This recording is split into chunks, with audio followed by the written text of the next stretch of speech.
Ladies and gentlemen, the Army leadership.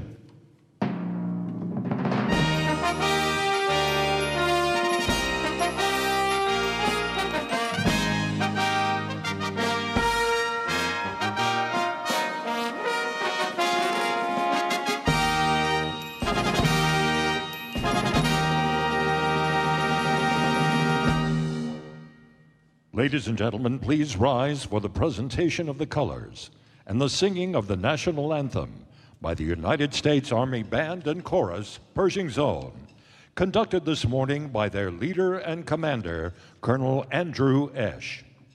Please remain standing for the invocation by Chaplain Colonel J.S. Johns III, the U.S. Army Military District of Washington's command chaplain, followed by the retiring of the colors.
Good morning, ladies and gentlemen.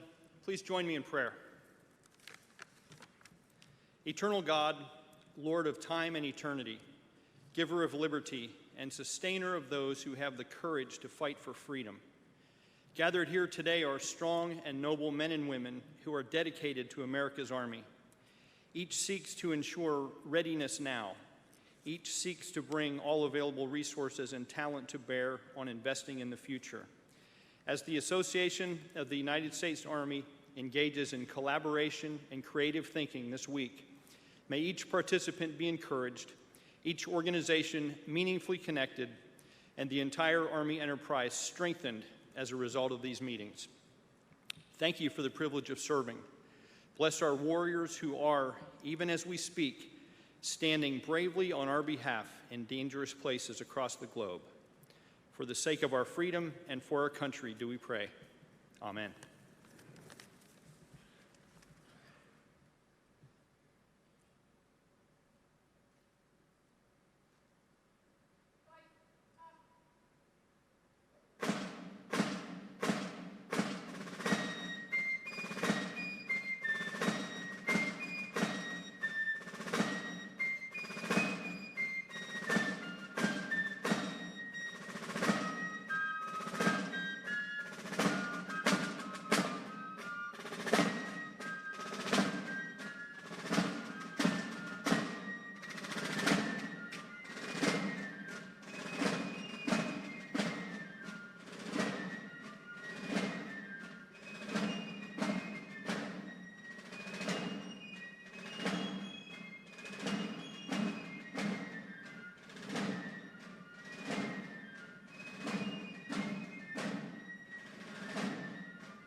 Please be seated. Ladies and gentlemen, the President of the Association of the United States Army, General Carter F. Ham, United States Army, retired.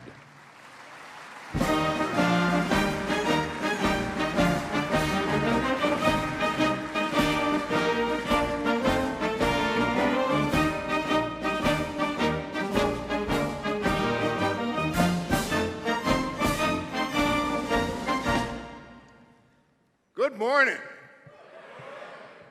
How about a good whoop? Whoop. There we go. All right. Chaplain Johns, thanks very much for getting us off to a good start. And I don't know how many times you or I have heard our national anthem performed. No one does it better or more inspirationally than the United States Army Band and Chorus. Colonel Esch and team, thank you very, very much.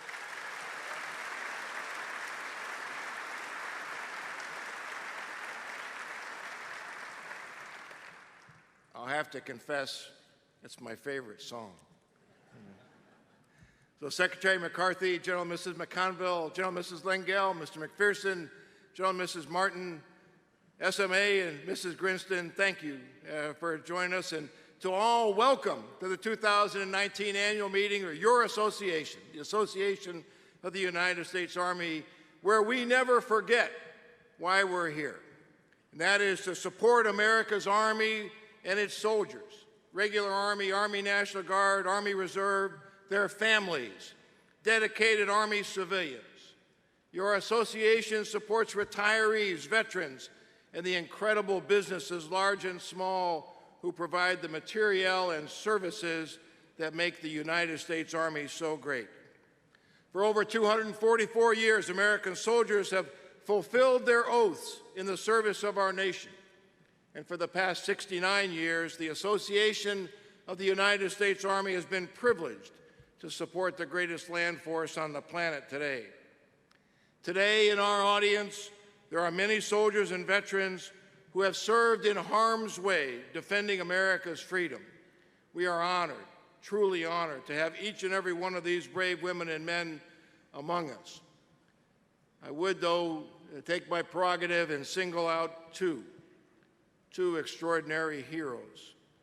Medal of Honor recipients, Master Sergeant Leroy Petrie and Staff Sergeant David Bellavia.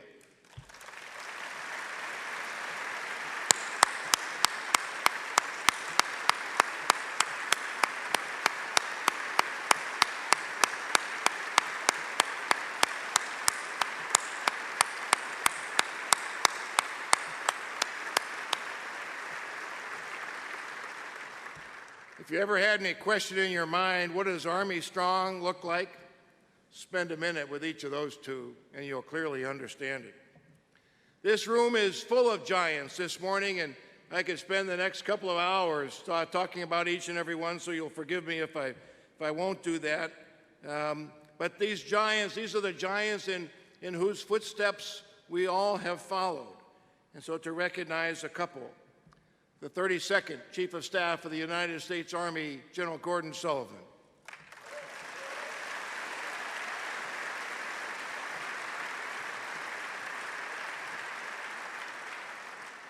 And unless you've been under a rock, he has a minor affiliation with this association. The 33rd Chief of Staff of the United States Army and a trustee in the AUSA's Council, General Dennis Reimer.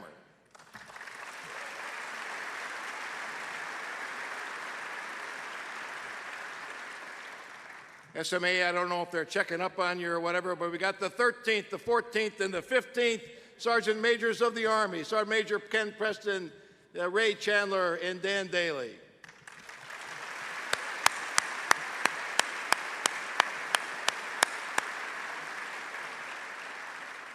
Secretary McCarthy's got a big portfolio, so he's got a team helping him.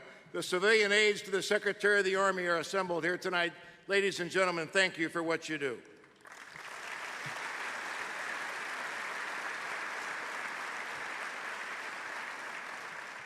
General Lengel and others remind us that the Army always fights as a critical member of the Joint Force, and we're pleased this morning to welcome our brothers and sisters from the United States Marine Corps, the Navy, the Air Force, and the Coast Guard. Please stand and let us thank you for joining us this morning. Well done. Thank you.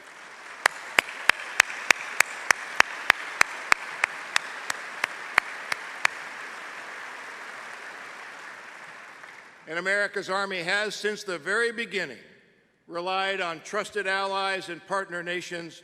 With all of the representatives of the more than 90 nations assembled here, the Army's international partners, would you please rise and let us thank you for your partnership, your trustworthiness, and your service together.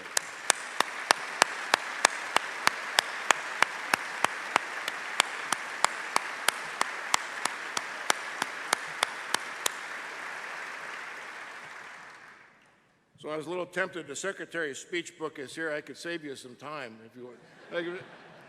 We'll save that for a moment, but for now, please pay your attention, give attention, and listen and learn from the soldiers of the Military District of Washington.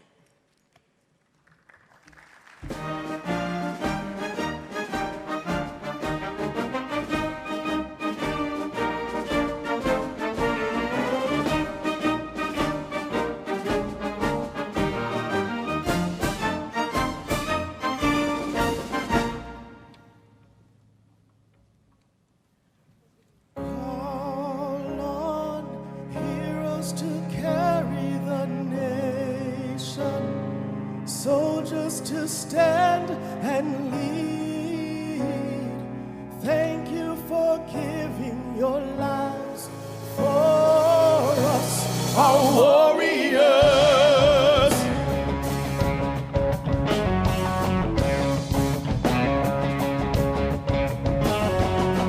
Don't give up, don't be afraid. There's a world out there that needs you. You're the brave, the chosen few. Chosen few. Got your back, we'll make it through. Heroes to carry the nation, soldiers to stand and lead. Thank you for giving your lives for us, our warriors.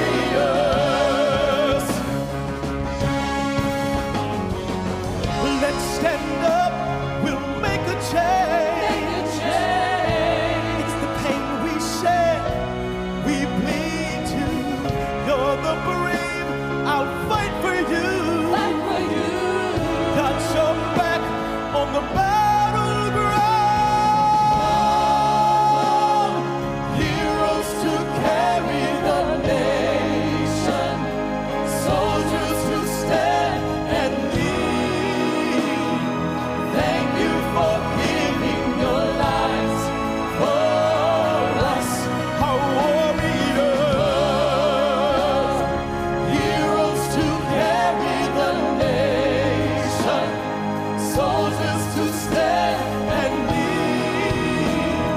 Thank you for giving your lives for us, our warriors.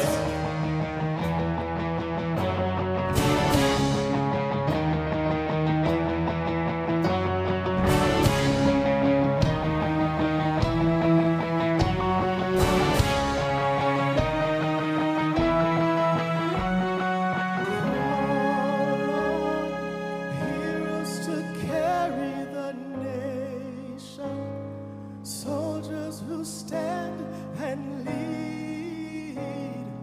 Thank you for giving your lives for us, our warriors.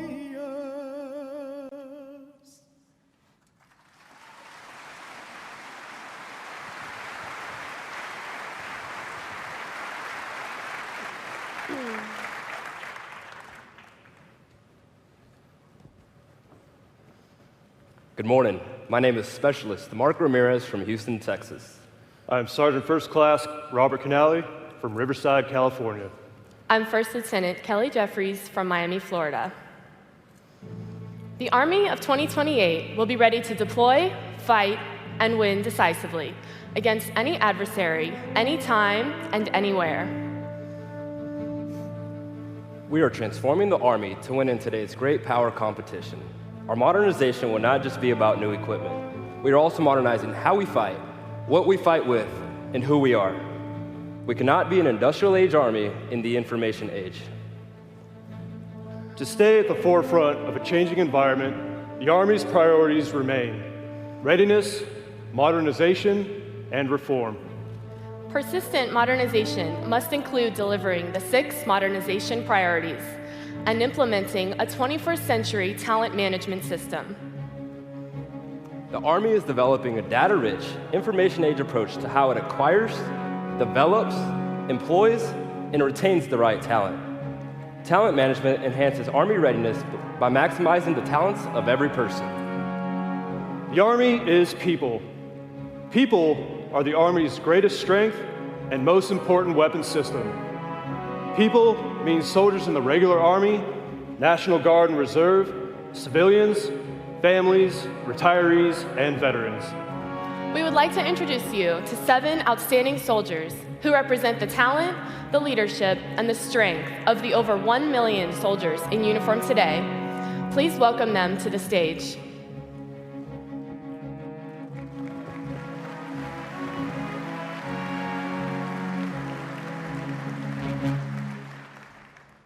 I'm Captain Travis Rowland from Conroe, Texas. I joined the Army because I was inspired by the service of my brothers. Like them, I had a strong desire to defend our country and preserve the freedoms we continue to enjoy today. I'm honored to serve in the infantry and be the heart of the fight wherever and whenever. I'm proud to carry America's faith and honor against her enemies and ensure mission success through close combat. As the executive officer of an infantry company in Kuwait, I was responsible for logistics planning. My job was to ensure our 130 soldiers, 15 Bradley fighting vehicles, and 22 Humvees were ready to go at a moment's notice. I've completed Ranger School, EIB, Airborne, and been selected to represent the infantry in live fire demonstrations for foreign dignitaries. Like those who have gone before me, I'll ensure my unit is ready to answer our nation's call.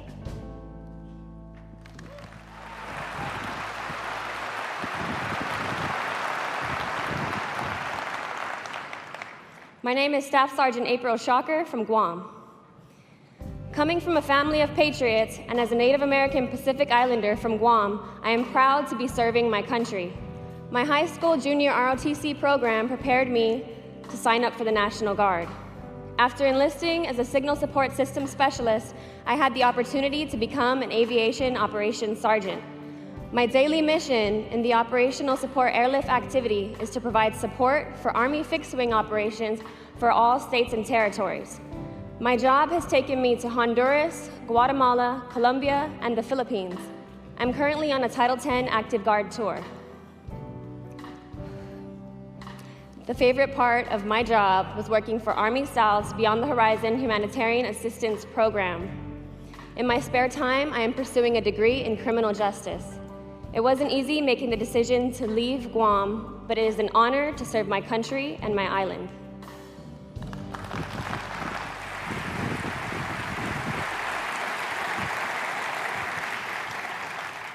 I'm First Lieutenant William James from Pensacola, Florida. I serve as a charge nurse at Walter Reed. My job is to supervise and support the nursing staff of one of our inpatient wards. They primarily care for general surgery, orthopedics, and our nation's wounded warriors. The people I admire the most in my profession are the family members of all of our soldiers. They stand by them during the most trying times with unwavering support. My greatest supporter is my wife, Maria James.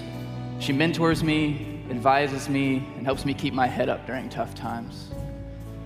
As many of you may know, Walter Reed is a teaching hospital. This has given me the opportunity to teach and educate our new soldiers. In the future, I see myself working in the emergency room, being on the front line in the battle against injury and illness. I love to care for our Army's #1 priority, our men and women in uniform.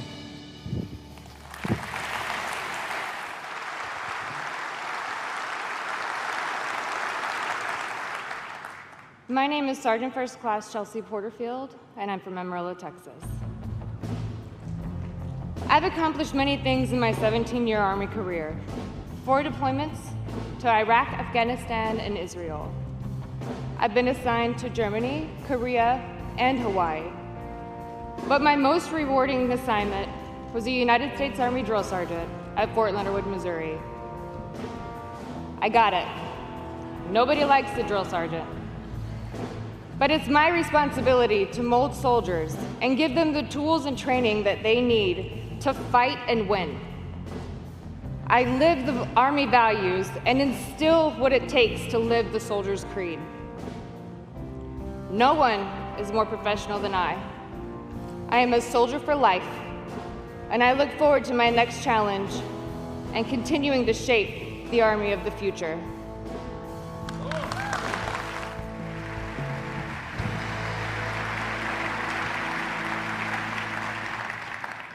My name is Sergeant Brendan Miller from Highland, New York. After 10 years of being a heavy equipment mechanic, I knew I needed a change. I loved hard work and getting dirty, but I wanted a career, not a job. In 2015, I volunteered for the Army and began that career. Today, I'm a squad leader, supervising 8 soldiers while training with the 911th Search and Rescue. We train in 5 areas: confined space, structural collapse, ropes, trench, and subterranean. We work with local search and rescue teams within the National Capital Region, as well as the Mine University in Arizona, the Mine Safety and Health Administration in West Virginia, and the Regional All-Climate Training Center in Wisconsin. With the support of my leadership, wife, and loving son, I'm pursuing a degree in construction management. I look forward to continuing to grow in my area of specialty.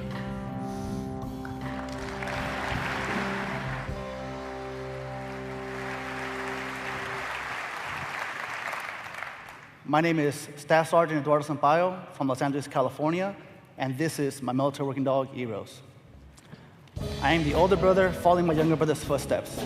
He went to a recruiter and came home with some information that got me fired up. So my 2 best friends and I signed up and joined the Army. I have the best job in the Army. I get to handle dogs. I've been a military working dog handler for 8 years now. I've been a trainer as well as an instructor at Joint Base San Antonio Lackland.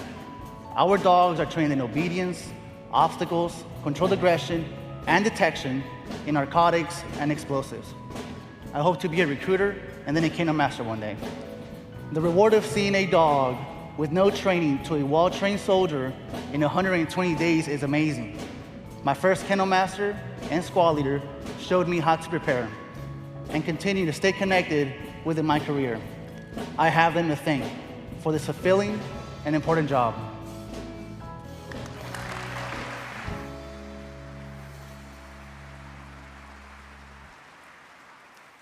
My name is Sergeant Major Crystal Reams from Raleigh, North Carolina.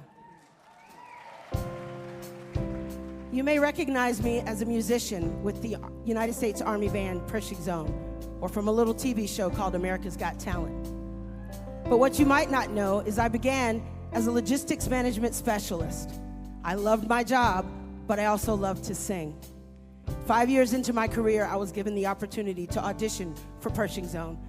I had incredible support from my command group, and they encouraged me to give it a shot. I've been a vocalist with the Army Band for 22 years. I also serve as group leader for the band downrange. I travel the world representing the soldiers that fight for us every single day. I've also obtained skills that would have been unattainable as a civilian. Each one of us represent the many jobs that are available in the Army. Whether it's a culinary artist, engineer, cyber analyst, journalist, or even a member of the 1st Armored Division. Each one of us are always, first and foremost, American soldiers.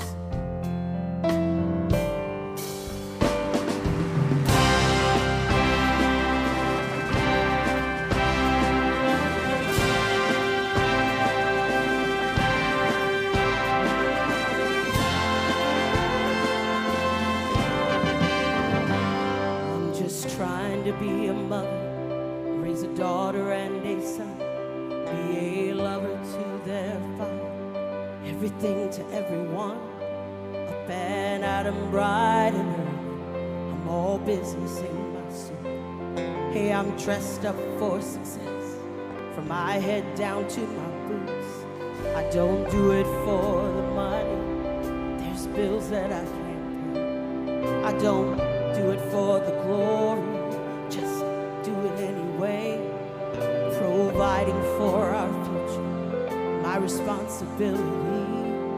Hey, I'm real good under pressure, being all that I can be. And I can't call it sick on Monday when the weekend's been too strong. I just work straight through the holiday, sometimes all night. And you can bet that I stand ready when the wolf growls at the door. Hey, I'm solid. Hey, I'm steady. Hey, I'm true down to the core. And I will always do my duty, no matter what the price. I've counted up the cost. I know the sacrifice. I don't want to die for you, but if dying's asked of me, I'll bear that cross with honor, 'cause freedom don't come free. Oh, I'm an American soldier. My sisters, I'm proud to take a stand. When liberty's in jeopardy, I will always do what's right. Oh, I'm out here on the front lines, sleep in peace tonight. American soldier, I'm an American soldier.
This is an exciting time for the Army. With new leadership, new technology, new systems, and new soldiers, we are truly ready now and investing in the future. These young Americans standing before you today represent everything that is great about our amazing country. They come from all walks of life and all backgrounds. And today, together, they will raise their hands and swear to support and defend the Constitution and join our great Army. Ladies and gentlemen, please welcome our Army senior leaders to the stage to administer the oath.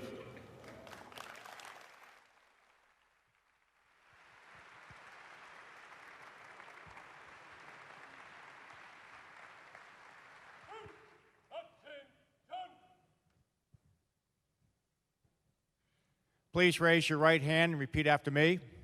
I state your name. Do solemnly swear that I will support and defend the Constitution of the United States of America against all enemies, foreign and domestic, and that I will bear true faith and allegiance to the same, and I will obey the orders of the President of the United States and the orders of the officers appointed over me, according to the regulations and Uniform Code of Military Justice, So help me God. Congratulations. Welcome to the Army.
Wow.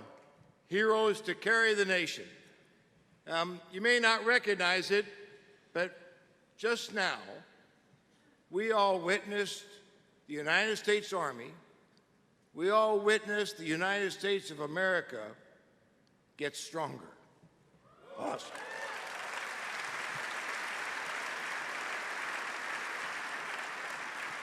And I think, Chief, I would recommend that maybe Eros is due for a good conduct medal. He did pretty good up here. One more time, ladies and gentlemen, great soldiers, thank you very much. Troops dismissed.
Not bad for your average Monday morning in Washington, D.C. Not bad at all. Special thanks to Major General Omar Jones, the Commanding General of the Military District of Washington, Command Sergeant Major Woodring, the soldiers of the Old Guard, our nation's oldest regular Army regiment, and the women and men of the United States Army Band and Chorus. You are each incredible, but you are collectively inspiring. Thank you very, very much. Well done.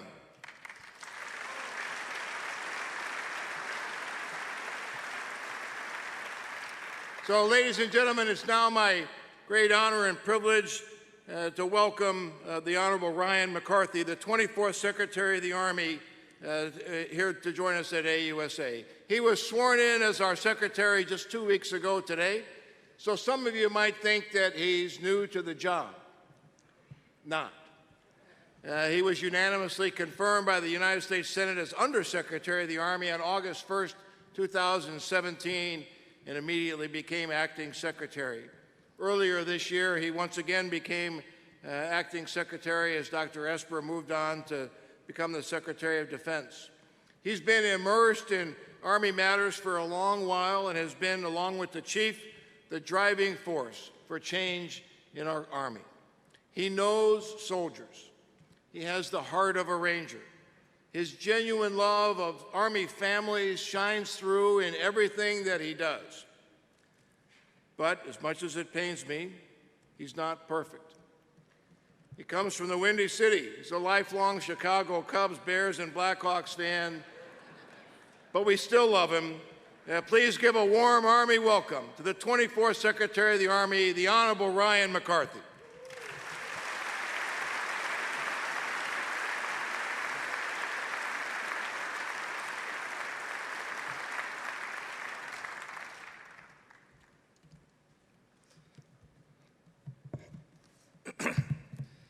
Good morning. General Ham, thank you for reminding me just how painful sports has been this year for Chicago. If I could only go back 3 years ago. Very sincere thank you, though, to you and the AUSA team. Every year you outdo yourselves. So I'd like to extend a welcome and introduce the 40th Chief of Staff of the Army, General James C. McConville, my wingman over the last, yes.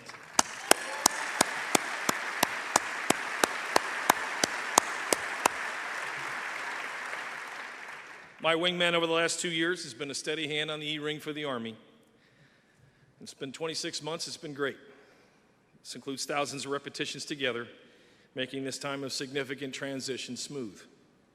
And speaking of teams, I'd be remiss not to mention Acting Undersecretary Army Jim McPherson, our Vice Chief of Staff, General Joe Martin, and Sergeant Major Grinston. Gentlemen, you're enormously talented. Yeah, thank you.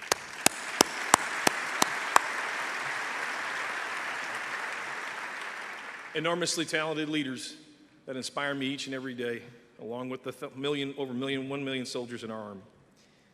We have 2 Medal of Honor recipients today, Sergeant Bellavia and Sergeant Petrie. Gentlemen, it's an honor to have you here.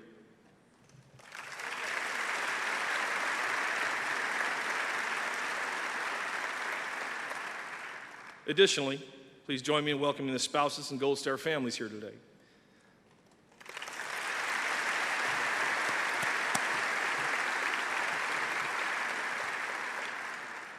Your sacrifices are not lost on us, and our country is forever in your debt. 18 years ago this week, the war in Afghanistan began. And almost 2 decades since, our men and women have been on the march, facing the adversaries of our country. Every day, we've been fighting the enemy and advising and assisting our partners, all in defense of our nation and our way of life.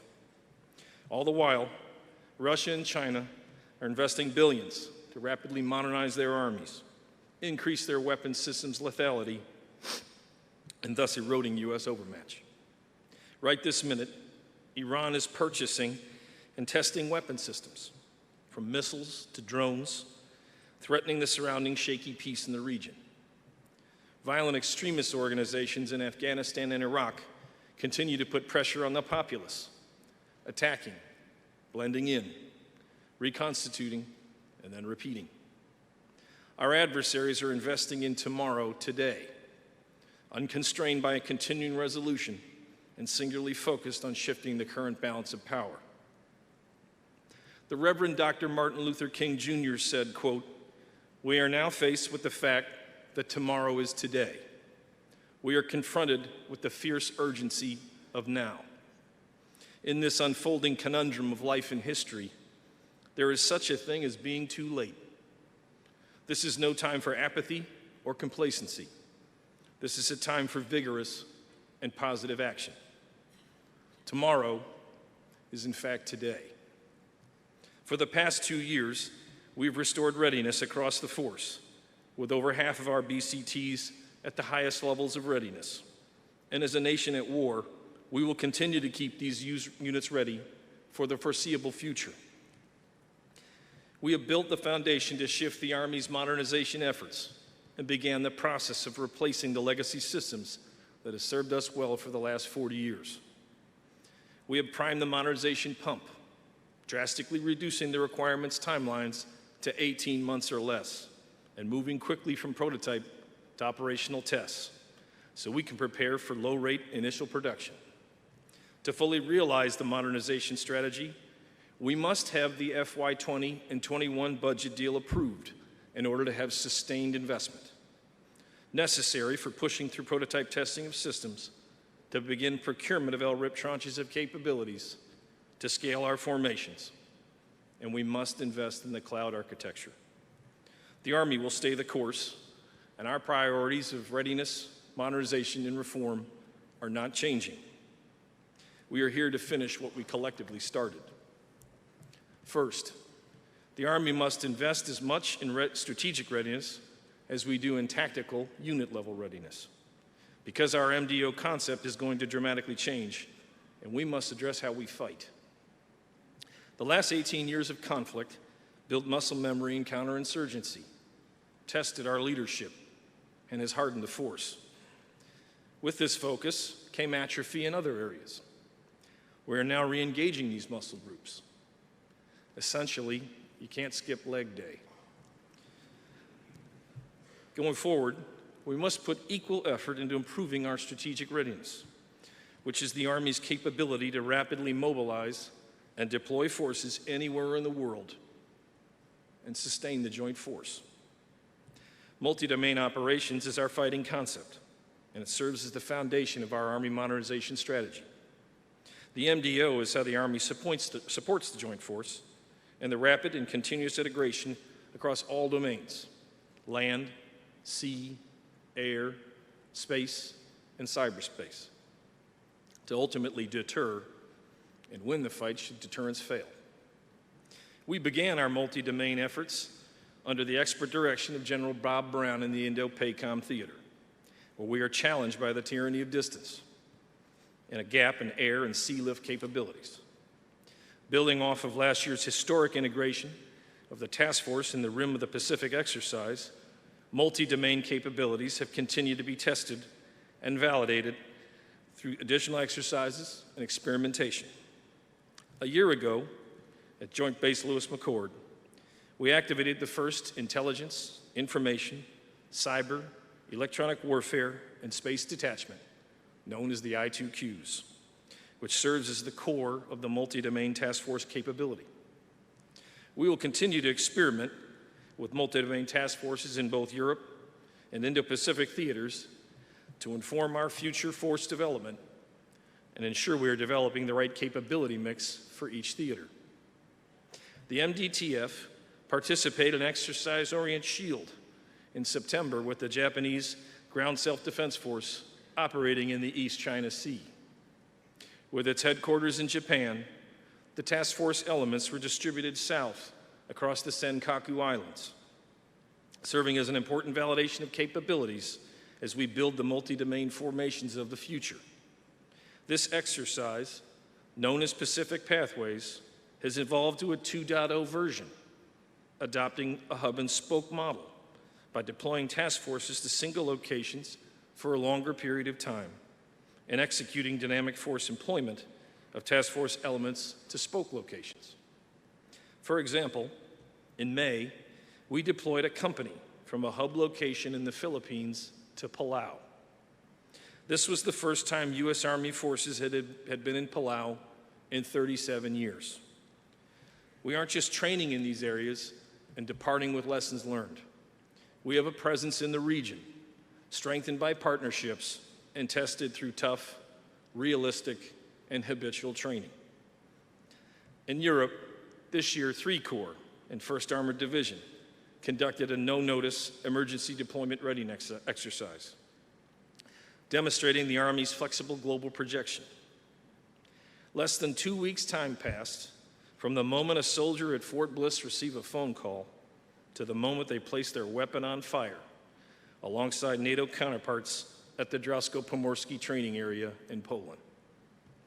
In FY20, the Army will conduct Defender 2020 to exercise, rehearse, and validate how we respond to a European crisis. This will be the largest exercise in 25 years. These forces will draw pre-positioned stocks and establish communications on continent.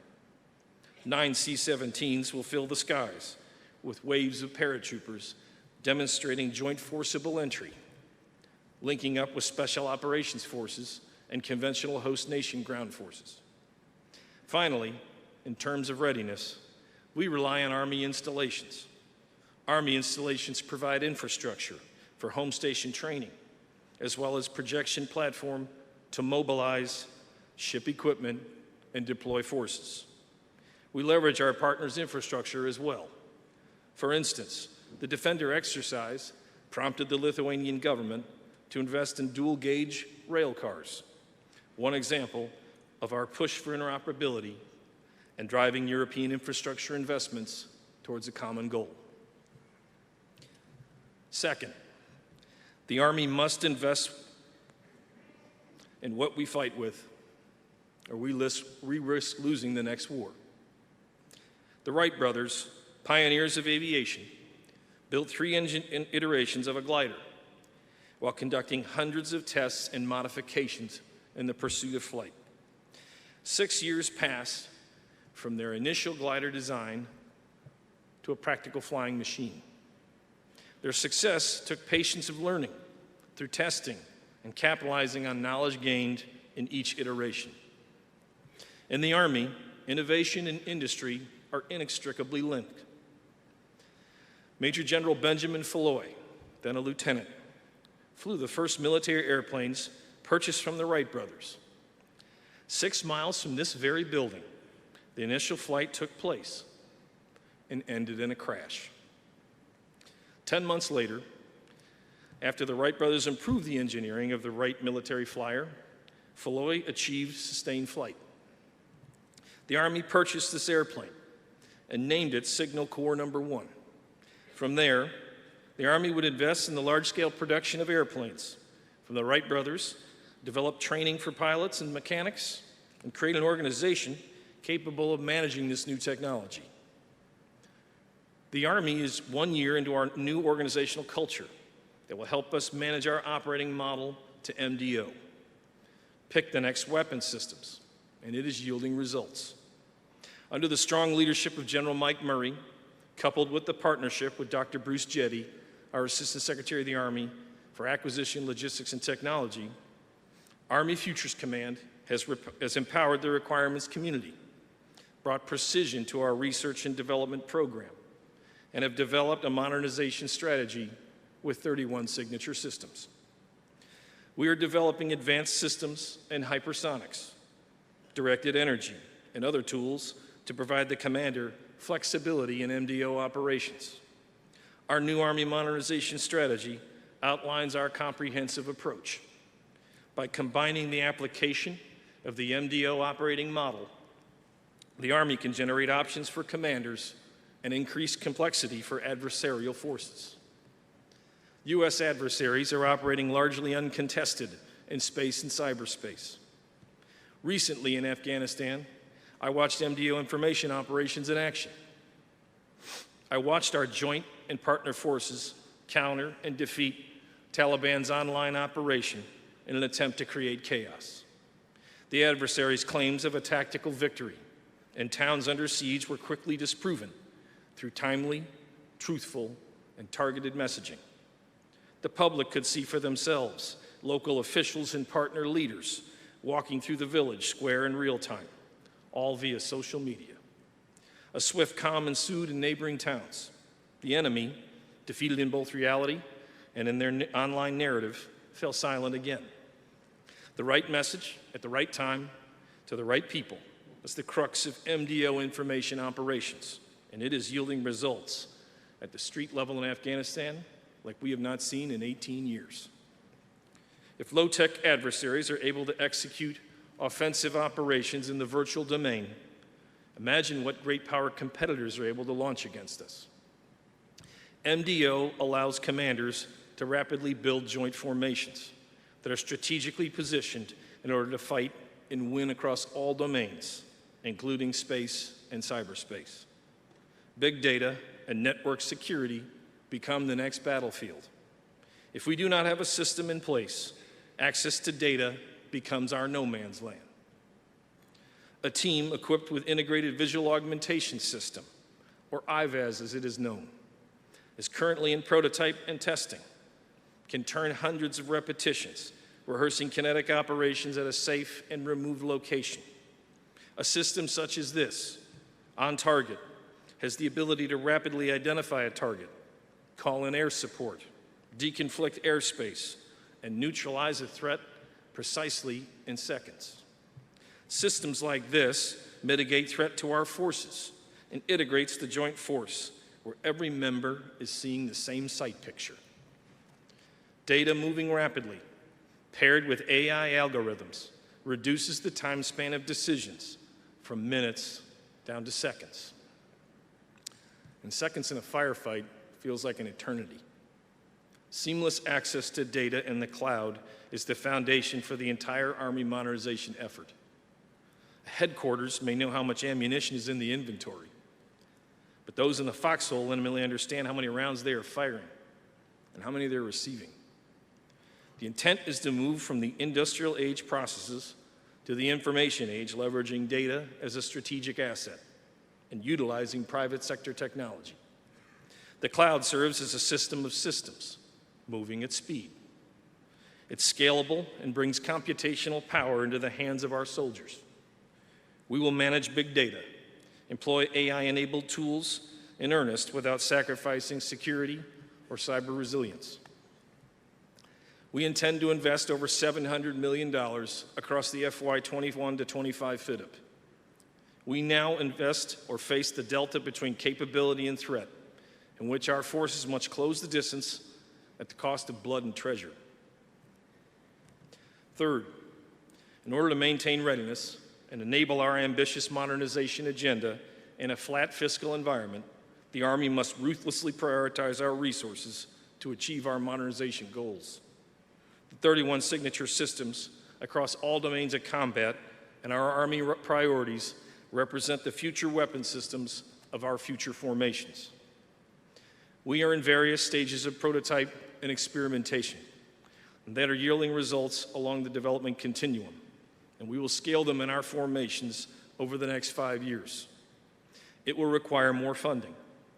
That is why Army leadership will realign $10 billion across the POM 21 in order to finance our ambition and be in position to support national objectives for years to come. The only way the Army can accomplish this aggressive approach is through teamwork. The chief, the under, the vice, Sergeant Major and I operate as a team. Some could argue we're the oldest and grayest squad in the Army. But make no mistake, we are a team. And building teams takes time, energy, and patience. We put down our phones and we look at one another in the face. We eat together, use each other as sounding boards, as a place to vent, to share good news, and help each other deal with adversity. We know each other's families, and we know each other's aspirations. No one has to walk this journey alone, from the most junior soldier to the most senior leaders. We will devote resources and energy towards combating the suicide epidemic as it is plaguing our ranks. Let's be clear. We're not going to solve these problems from standing behind a podium. We need grassroots, organic solutions, as one suicide is too many. I'm not sure who needs to hear this, but tomorrow wouldn't be the same without you. We need every member of this team. If you have ideas, if you possess solutions, we are listening. We will build cohesive and professional teams at every level. We will stand shoulder to shoulder against sexual harassment and sexual assault. These issues tear at the fabric of our organization. We will and must do better. The Army is also prioritizing 5 essential quality of life programs for families. Families are the bedrock of our teams. My teammate, General McConville, will talk more on people and the Army's quality of life programs tomorrow at the Family Forum. In closing, the Army will stay the course, and our priorities of readiness, modernization, and reform aren't changing. We will collectively finish what we started. Please take advantage of the leadership assembled here this week at AUSA. Because where else can you hear the Army's senior-most leaders tell you firsthand their priorities, free from the shackles of PowerPoint slides? Talk with our industry partners. Learn more about what America is doing to remain ready now and investing in the future, as we continue to be the most lethal ground force in the world. To industry, I ask that you take new approaches challenge the way in which people approach problem sets, while remaining confident that our modernization priorities will remain constant. We are in the midst of a paradigm shift. Be open to change and the investment opportunities it holds. To Congress, I ask that you continue to support the Army divestment of legacy systems and push for a budget deal to help us maintain readiness, ensure that our modernization effort is successful. To the force, I ask that you build good teams and be good teammates. Know the people to your left and right. Help create and manage teams at every level. Know their families and motivations so that we may all realize our potential. To the families, thank you for your continued support and resiliency. You are the bedrock in this 245-year-old experiment. All-time great football coach Vince Lombardi said, quote, "Winning is not a sometime thing, it's an all-time thing. You don't win once in a while. You don't do things right once in a while. You do them right all the time. Winning is a habit, and unfortunately, so is losing. The world is complex and dangerous, and in times of peril, the nation looks to the U.S. Army and expects us to win, and win we shall. Thank you all. Have a great week, and beat Navy."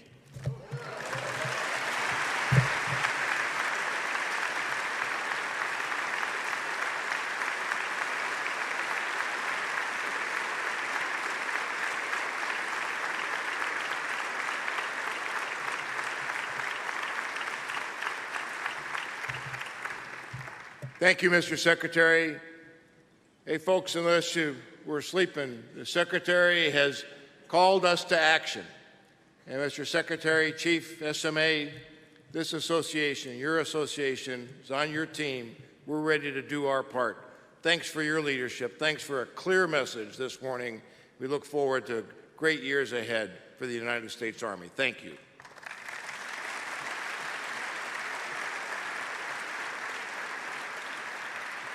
We'd like now to take a few moments to recognize excellence in our Army and in the Association of the United States Army. To assist in presentation of AUSA's national awards, Lieutenant General Patricia McCuistion, United States Army retired, chair of the annual meeting, will join General Ham on the stage. Would Elaine Rogers please join us on the stage?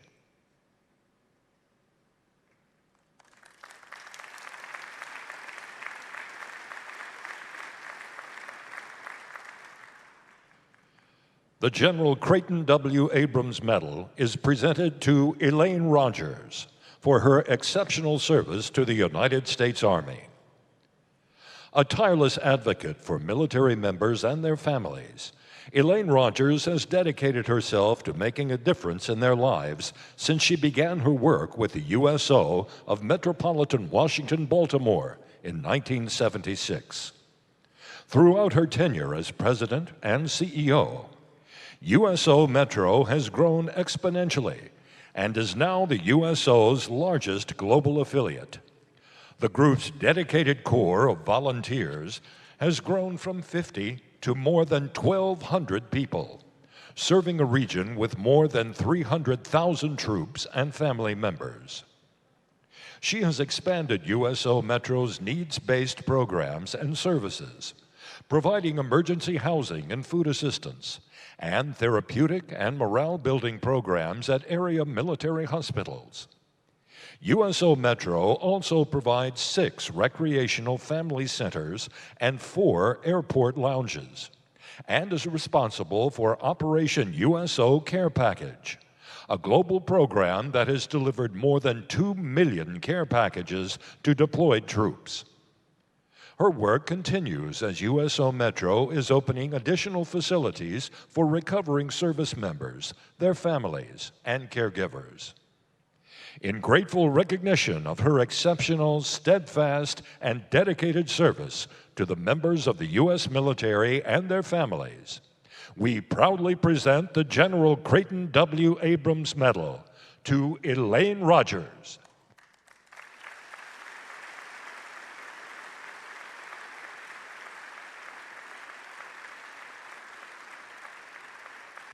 He co-led a major study that focused on the future of the association, replicating the characteristics of its most successful chapters. His extensive knowledge and connections within the community continue to provide tremendous benefits to AUSA's mission.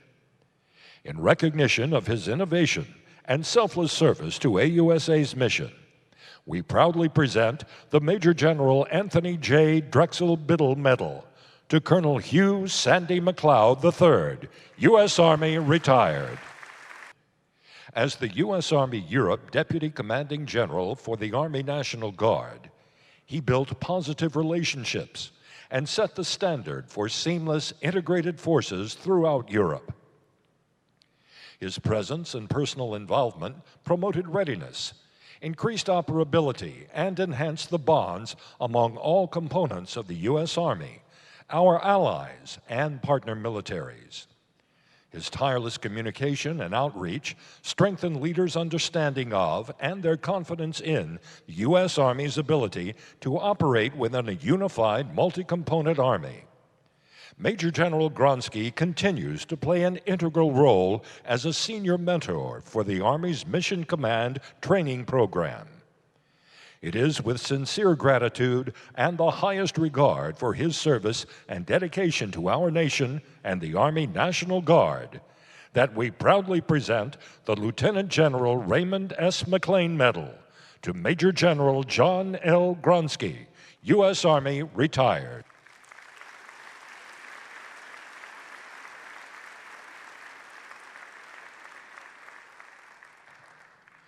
Would Colonel Brewster please join us on the stage?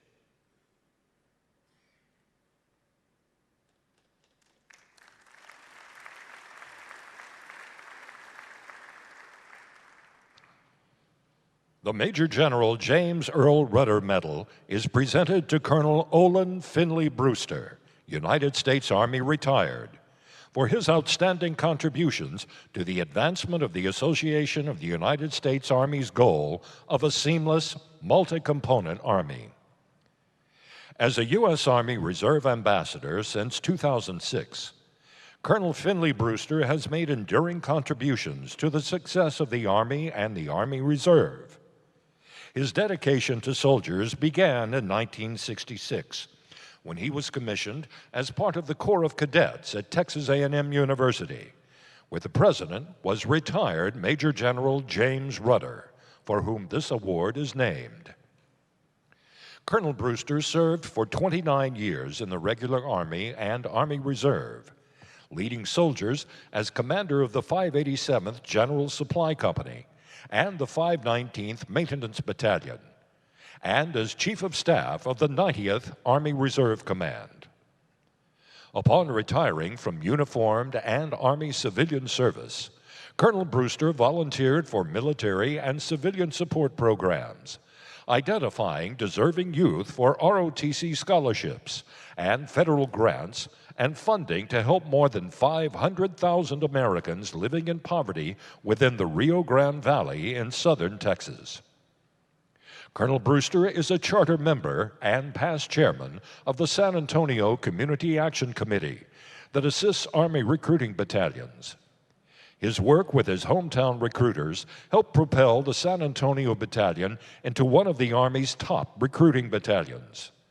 He also works with our Community Salutes, a national nonprofit organization that supports high school seniors who enlist in the military. So far this year, they have recognized more than 1,000 graduating seniors who enlisted in the military. In appreciation of his outstanding service and dedication, we proudly present the Major General James Earl Rudder Medal to Colonel Olin Finley Brewster, U.S. Army, retired.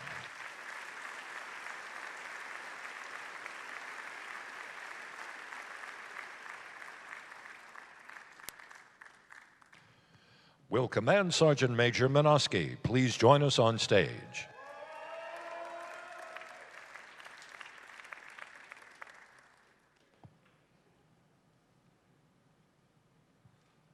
The Sergeant Major of the Army William G. Bainbridge Medal is presented to Command Sergeant Major Frank Minosky, United States Army retired, for his exceptional service to the Non-Commissioned Officer Corps. From the time he enlisted in the Army almost 5 decades ago, Command Sergeant Major Frank Minosky has selflessly served soldiers and their families. His service began as a paratrooper in the 82nd Airborne Division. He was promoted into the non-commissioned officer ranks in 1975. Throughout his career, Command Sergeant Major Minosky served in South Korea, Fort Bragg, North Carolina, and Hawaii, and ultimately as the Command Sergeant Major of the 3rd Brigade Combat Team, 1st Cavalry Division, Fort Hood, Texas. Retirement didn't end Command Sergeant Major Minosky's mission of serving troops and their families. For 20 years, he has been a business development specialist with Workforce Solutions of Central Texas, which helps find jobs for veterans. He also conducts newcomers briefings at Fort Hood and developed an Adopt a Unit program that has increased community partnerships. He helped build a team of volunteers with the Fort Hood Veterans Treatment Court, a mentoring program for veterans that gives 2,000 hours annually in support of veterans with mental health challenges. His passion and advocacy for the program led to similar programs being developed across the country. In grateful recognition of his selflessness and commitment to advocating for the defenders of our nation and their families, we proudly present the Sergeant Major of the Army William G. Bainbridge Medal to Command Sergeant Major Frank Minosky, U.S. Army, retired.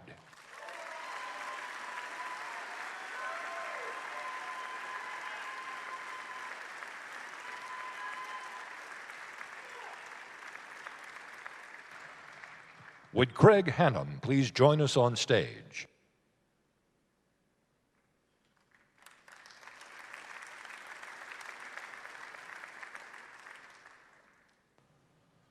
The Joseph P. Cribbins Medal is presented to Craig Hannum for his exemplary service to the United States Army.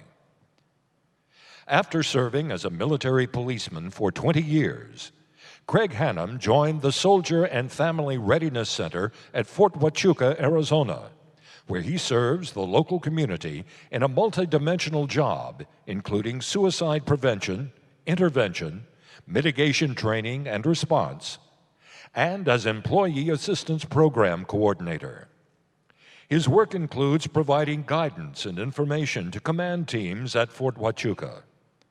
His innovative methods have resulted in soldiers and commanders receiving support to accomplish their missions, a reduction of suicide attempts, and improved suicide prevention awareness. Mr. Hannum partners with area schools to educate their teachers and staff on suicide prevention and ways to detect signs of suicidal thoughts among students. He works with the Canyon Vista Medical Center in Sierra Vista and created the first suicide survivor outreach program, offering counseling and support to people who have lost loved ones to suicide. Mr. Hannum also works tirelessly to prevent and prepare for active shooter incidents. In 2009, he created an active shooter training program for the installation, worked with the Cochise County Sheriff to expand the program to the community, and tailored it to help train students beginning in the 4th grade. Through this program, he has provided active shooter training, written emergency action plans, and created the Installation Emergency Management Plan for Fort Huachuca's active shooter response team. He has made a lasting impact on the local community and the Fort Huachuca Soldier and Family Readiness Center. It is with profound gratitude and appreciation that we proudly present the Cribbins Award to Craig Hannum, a distinguished Army civilian.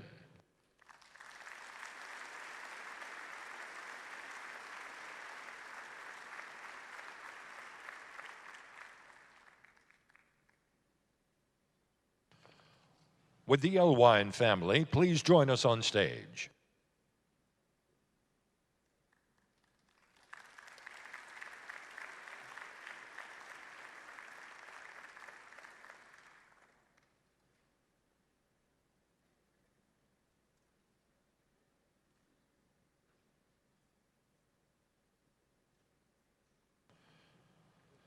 The AUSA Volunteer Family of the Year Award for outstanding efforts to promote the well-being of soldiers and families is presented to the Elwine family. The Elwine family spends their free time giving back and participating in activities that promote the well-being of soldiers and families. Over the past year, the family of 5 amassed thousands of hours volunteering in scouting, church, and civic causes. Meet the Elwine family. Sergeant Major Diane Elwine, U.S. Army National Guard. Chief Warrant Officer 4 Frederick Elwine, U.S. Army retired. And their children, Caitlin, who is a U.S. Air Force First Lieutenant, Tyler, and Austin. They embody the spirit of volunteerism, providing exceptional service to the Wiesbaden military community. Sergeant Major Elwine serves as president of the U.S. Army Europe Sergeant Morales Club, supporting programs such as Angel Trees and Toys for Tots, and offering mentorship programs and scholarships for local students. She also volunteers with Garrison Chapel Services, the Wiesbaden High School community, and as a leader for Boy Scouts of America. Mr. Elwine is another exemplary leader in the Wiesbaden community. He volunteered as the jazz band teacher for the Wiesbaden High School when the students were left without a teacher. Dedicated to his students, he overcame physical challenges so the high school band could perform musical concerts for the community.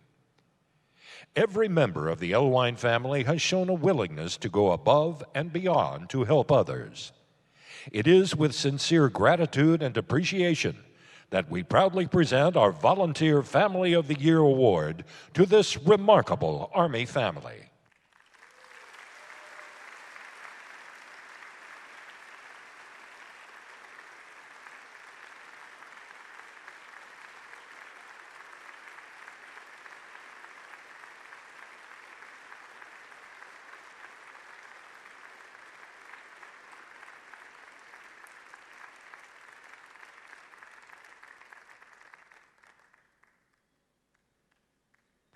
Would Team Rubicon please join us on stage?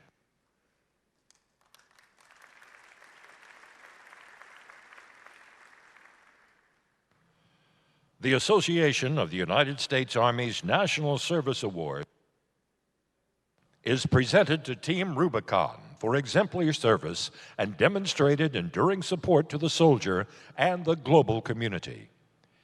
Team Rubicon is an organization with international impact, giving veterans opportunities to use their skills and expertise in significant work.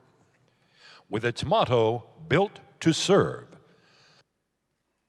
the nonprofit demonstrates its commitment to people, responding to disasters and humanitarian crises around the globe. Team Rubicon's first mission occurred in January 2010. Jake Wood and William McNulty, former Marines, sprang to action, gathering supplies and volunteers, veterans, first responders, and medical professionals, and went to Haiti. As they crossed the Artibonite River, they called themselves Team Rubicon, inspired by Julius Caesar's crossing of the Rubicon. They were committed to helping those in need. Relying on their military training, they helped thousands of survivors. Team Rubicon has grown to more than 100,000 volunteers. It is certified by the World Health Organization, the first North American non-governmental organization designated as having a Type 1 medical emergency team, indicating it can deploy on short notice to provide life-saving care under austere conditions. Team Rubicon also responds here at home. When Clay Hunt, one of the team's original members, lost his battle with post-traumatic stress, the group created the Clay Hunt Fellows Program to provide ways for veterans to heal and challenge themselves through continued service. It is with profound gratitude and appreciation that we present the National Service Award to Team Rubicon for its dedicated service to those who need it most.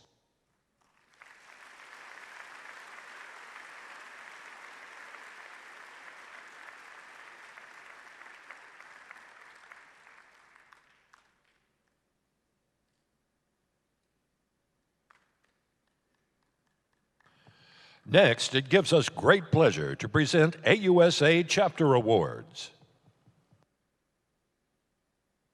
Ladies and gentlemen, the AUSA Award for the largest membership for the 2018-2019 operating year goes to the Central Texas Fort Hood Chapter.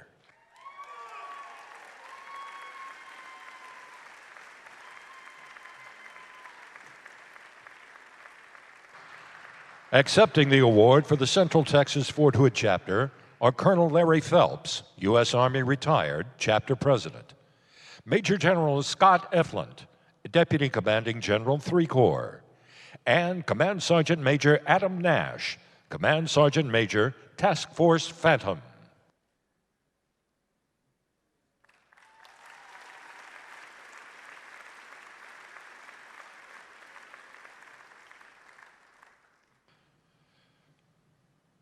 We would now like to recognize our Army's divisions for their outstanding membership accomplishments this past year.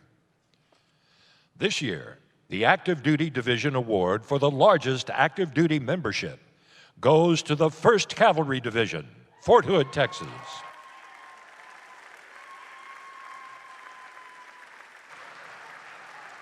Accepting the award for the 1st Cavalry Division is Major General Jeffrey Broadwater, Commanding General, 1st Cavalry Division; Command Sergeant Major Thomas Kenny, Command Sergeant Major, 1st Cavalry Division; and Colonel Larry Phelps, U.S. Army retired, Chapter President.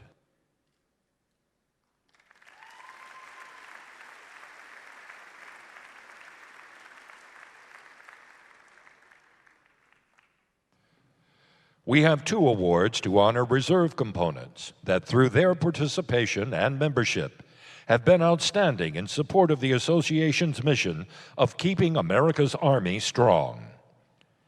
The award for the National Guard Division with the most AUSA members goes to the 42nd Infantry Rainbow Division, New York and New Jersey.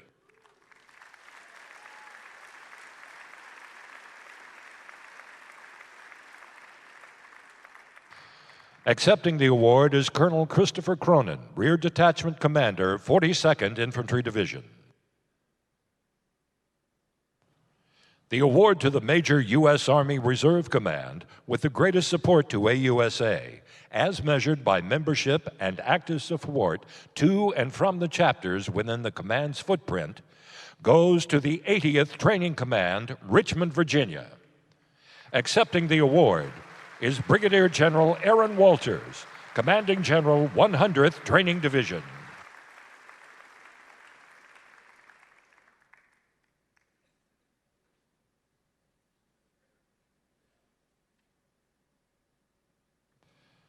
And now, presentation of the Best Chapter Awards.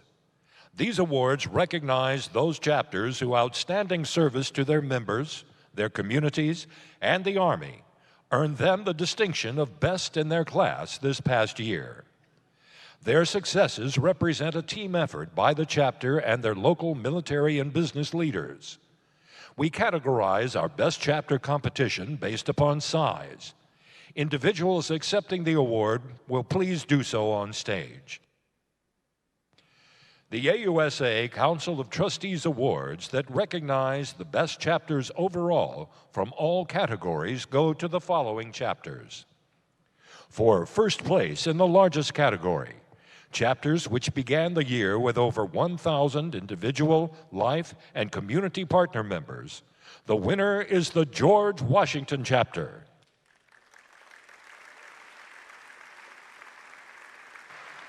Accepting for the George Washington Chapter is Colonel Retired Glenn Yarbrough, Chapter President, accompanied by Major General Omar Jones IV, Commanding General, Joint Force Headquarters, National Capital Region, Military District of Washington, and Joint Force Headquarters Command Sergeant Major, Command Sergeant Major Richard A. Woodring.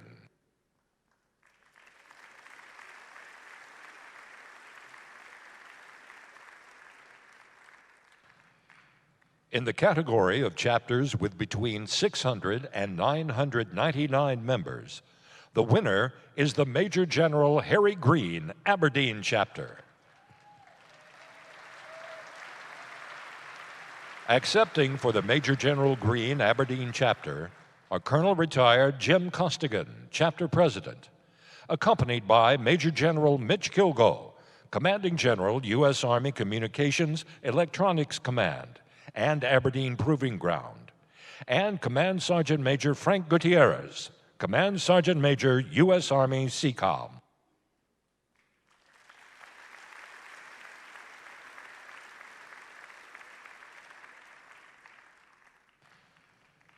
In our category of chapters with between 350 and 599 members, the winner is the Columbia River Chapter.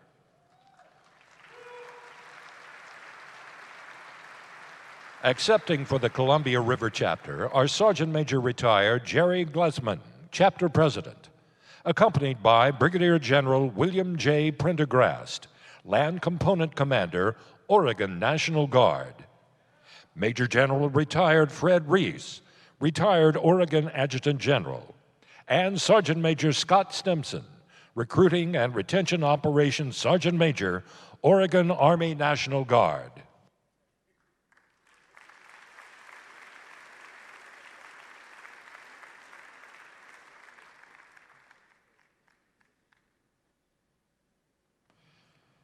In the category of chapters starting the year with between 200 and 349 individual, life, and community partner members, the winner is the Texas Capital Area Chapter. Accepting the award is Major General Retired Robert Halverson, Chapter President, General John Murray, Commanding General, U.S. Army Futures Command, and Colonel Retired Gary Patterson, Chapter Executive Vice President.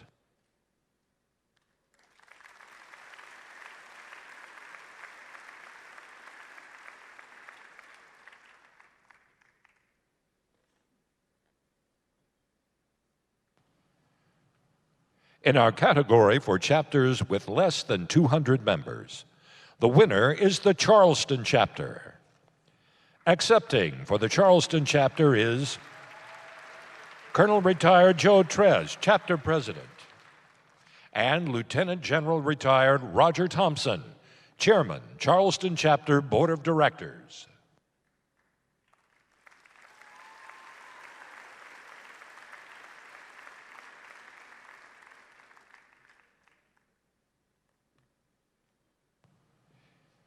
In the Best Overseas Chapter category, the winner is the General Creighton Abrams Chapter.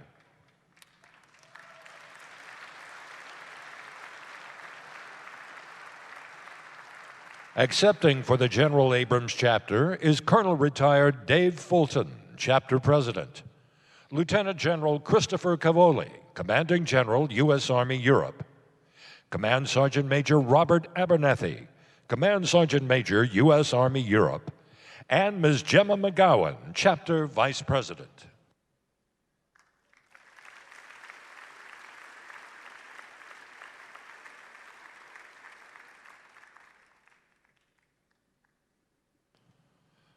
With the representatives from the following chapters who were selected as runners-up for Best Chapter Awards, please stand and be recognized. Fairfax Lee, Monmouth, Greater Augusta, Fort Gordon, Rock Island Arsenal, Robert E. Lee, Las Vegas, John C. Fremont, and Stuttgart.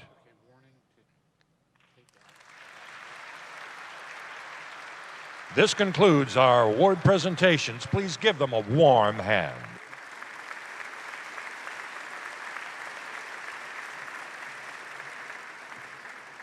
Yeah, what an amazing group of leaders. That's really pretty spectacular. So thank you. Thanks for all the national award winners and for our AUSA winners. Well done, certainly across the board in supporting the Army. Well, as many of you remember yesterday, which seems like a long time ago now, runners from around the world competed in the annual Army 10-miler, hosted by the United States Army's Military District of Washington, celebrating the 10-miler's 35th running. And each year that race has grown in numbers of runners and of teams. It has become certainly a tradition of excellence. Your association, the race's founding sponsor, was again the race's lead sponsor along with KBR, an AUSA national partner. This year's run had over 35,000 registered runners in over 600 teams competing, runners from all 50 states, the District of Columbia, Puerto Rico, and athletes and teams from many foreign countries.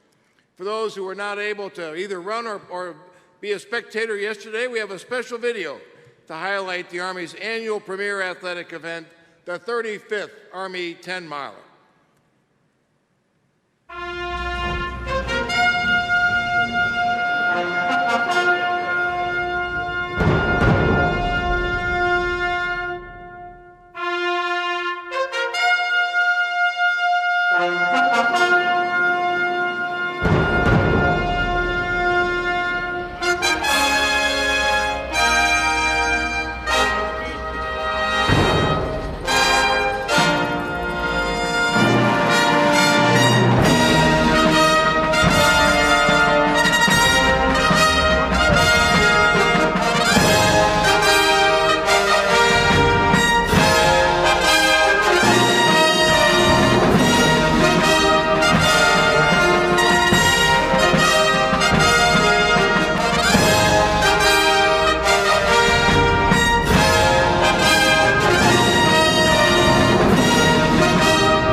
about that? What a great day. A special thanks to Nzinga Curry and Pete Murphy, the video's executive producers, and the great team that put that together. You can get a copy of that video after 1 o'clock this afternoon at the 10-miler kiosk at the AUSA Pavilion in Exhibit Hall A this afternoon. Some real excellence yesterday. The winner of the 10-miler in the male category with the overall fastest time of 48 minutes, 38 seconds. I can't drive it that fast. All right. 48 minutes, 38 seconds, specialist Louis Lalande.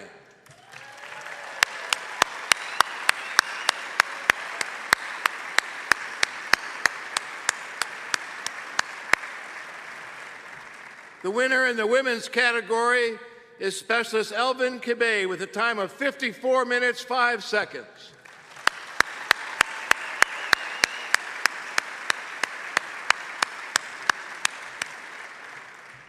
To no one in this audience's surprise, both winners are members of the All-Army team. Well done. Well done. Congratulations. The top U.S. military men's team and the winner of the Commander's Cup for 2019, the Mountain Post men.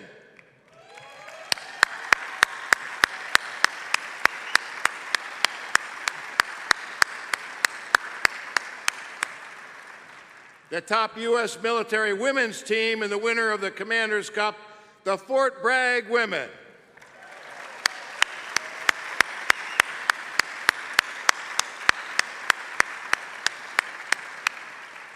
True excellence in everything that they do. Well, ladies and gentlemen, we've got an exciting and busy annual meeting for you this year. A number of new and exciting things in this year's event. If you haven't downloaded the app, you're wrong. Just download the app. It'll tell you where everything is and who's where. And go to the Association of the United States Army in the App Store or on Google Play. Backed by popular demand, Gary Sinise and Lieutenant Dan Band will be performing a free, operative word, free, concert on Tuesday night right here, 7:30 to 9:30, and everyone who has a badge for the annual meeting is welcome to attend. It's free, all right? That's not bad. 650 plus exhibits, military and industry booths. We have a full slate of events over the next couple of days. Make sure you go see the Army esports team and the Warrior Fitness team, demonstrating the Army's excellence in brain power and in muscle power. The Army exhibit is the showcase of the Army's ideas for current and future force, for leader development and the Army profession. Spend some time at the Army booth in the Warriors Corner in Hall B.